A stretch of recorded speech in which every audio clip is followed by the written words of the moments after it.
በስመ አብ ወወልድ ወመንፈስ ቅዱስ አሃዱ አምላክ። በኅዳር 19 በስንክሳር ታስበው የሚውሉ በዓላትና የወንጌል ንባባት። ቅዳሴ ቤቱ ለሚናስ ወባኮስ ወበርተሎሜዎስ ሐዋርያ አሃዱ እምአሰርቱ ወክሌቱ ቴዎፍሎስ ወብእሲቱ ወወልዳ ዘሐምስቱ አውራህ ዘድህኑ እምእሳት ወተገድፉ ለአናብስት። ዘነግ ምስባክ መዝሙር 24 ከቁጥር 19 እስከ 20። ጽላ በአመፃ ይጸልኡኒ እቀባ ለነፍስየ ወአድህና ወኢይትኀፈር እስመ ኪያከ ተወከልኩ። የቅዱስ ዮሐንስ ወንጌል ምዕራፍ 15 ከቁጥር 17 እስከ 26 ያለው ኃይለ ቃል እንዲህ ይላል። እርስ በርሳችሁም እንድትዋደዱ ይህን አዝዣችኋለሁ። ዓለም ቢጠላችሁ አስቀድሞ እኔን እንደጠላ እወቁ። እናንተስ ከዓለም ብትሆኑ ዓለም በወደዳችሁ ነበር። ዓለም ወገኖቹን ይወዳልና፣ ነገር ግን እኔ ከዓለም መረጥኋችሁ እንጂ እናንተ ከዓለም አይደላችሁምና። ስለዚህ ዓለም ይጠላችኋል። እኔ ከጌታው የሚበልጥ አገልጋይ የለም ያልኋችሁን ቃሌን አስቡ። እኔን ካሳደዱ እናንተንም ያሳድዷችኋል። ቃሌን ጠብቀው ቢሆንስ ቃላችሁንም በጠበቁ ነበር። ነገር ግን ስለ ስሜ ይህን ሁሉ ያደርጉባችኋል፣ የላከኝን አያውቁትምና።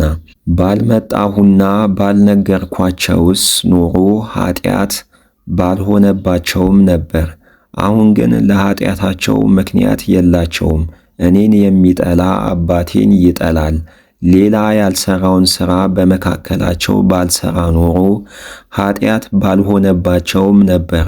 አሁን ግን እኔንም አባቴንም አይተዋል ጠልተውማል። ነገር ግን በኦሪታቸው በከንቱ ጠሉኝ ተብሎ የተጻፈው ቃል ይፈጸም ዘንድ ነው። ስለ ቃሉ የቃሉ ባለቤት ልዑል እግዚአብሔር ስሙ የተመሰገነ ይሁን።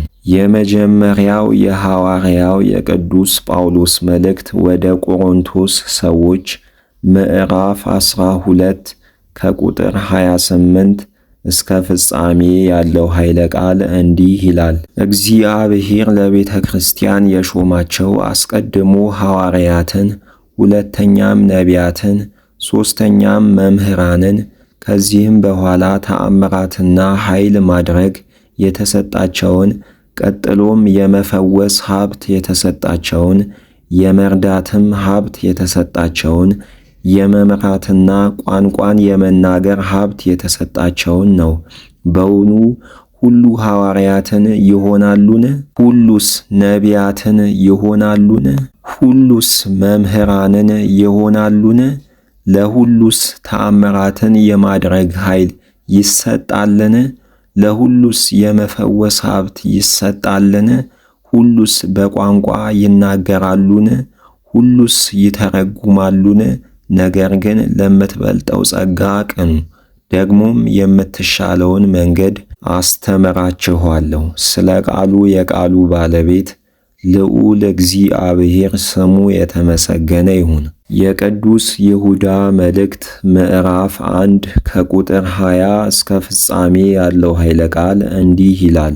ወንድሞቻችን ሆይ እናንተ ግን በተቀደሰች ሃይማኖት ራሳችሁን እነጹ፣ በመንፈስ ቅዱስም ጸልዩ። በእግዚአብሔር ፍቅር ራሳችሁን ጠብቁ። ወደ ዘለዓለም ሕይወት የሚወስደውን የጌታችን የኢየሱስ ክርስቶስንም ምሕረት ተስፋ አድርጉ። በኃጢአቱ ምክንያት የምትዘልፉት አለ፣ የምትመክሩትም አለ። ከእሳት የምታድኑትና የምትታደጉት አለ። ፈርቶና ተጸጽቶ የሚድን አለ። የቀደመ በደላቸውንም ጠልተው የዝሙት ርኩሰት ልብሳቸውን የጣሉ አሉ።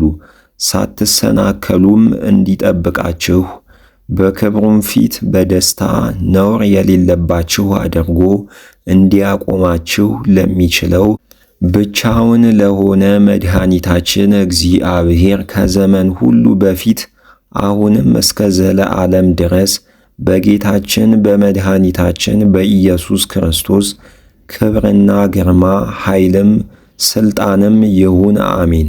የያዕቆብ ወንድም የሐዋርያው የቅዱስ ይሁዳ መልእክት ተፈጸመች። ለእግዚአብሔር ምስጋና ይሁን ለዘለዓለሙ አሜን። ስለ ቃሉ የቃሉ ባለቤት ልዑል እግዚአብሔር ስሙ የተመሰገነ ይሁን። የሐዋርያት ሥራ ምዕራፍ 4 ከቁጥር 29 እስከ 36 ያለው ኃይለ ቃል እንዲህ ይላል። አሁንም አቤቱ ትምክህታቸውን ተመልከት፣ ቃልህንም በግልጥ ያስተምሩ ዘንድ ለባሮችህ ስጣቸው።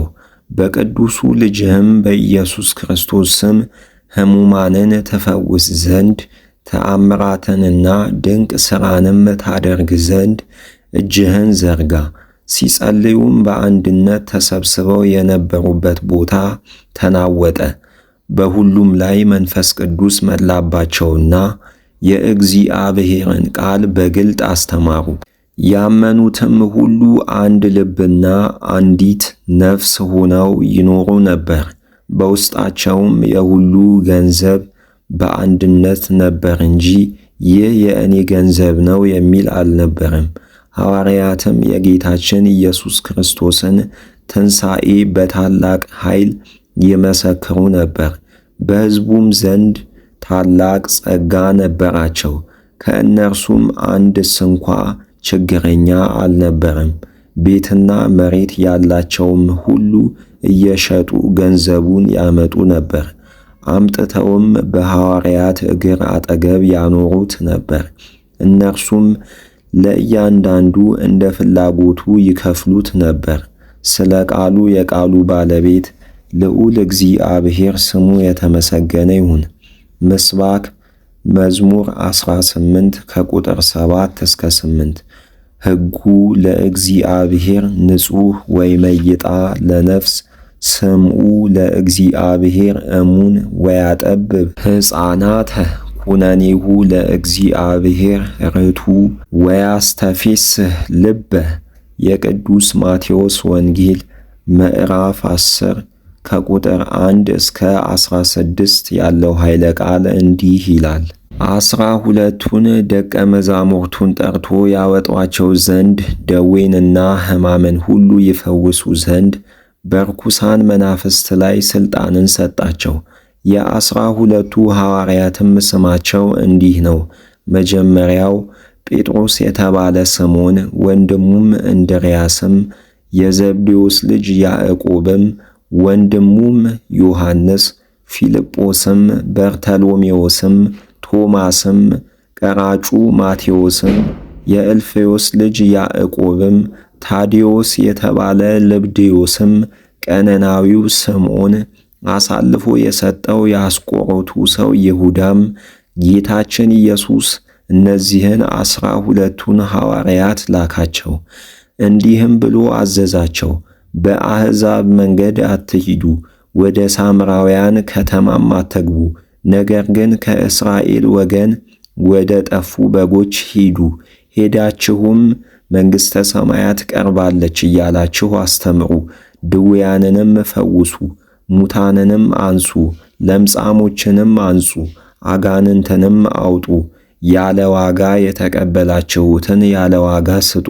በመቀነታችሁም ወርቅ ወይም ብር ወይም መሐለቅ አትያዙ። ለመንገድም ስልቻ ወይም 2 ልብስ ወይም ጫማ ወይም በትር አትያዙ። ለሠራተኛ ዋጋው ይገባዋልና። በምትገቡበትም በማንኛይቱም ከተማ ወይም መንደር በዚያ የሚገባው ማን እንደሆነ በጥንቃቄ መርምሩ።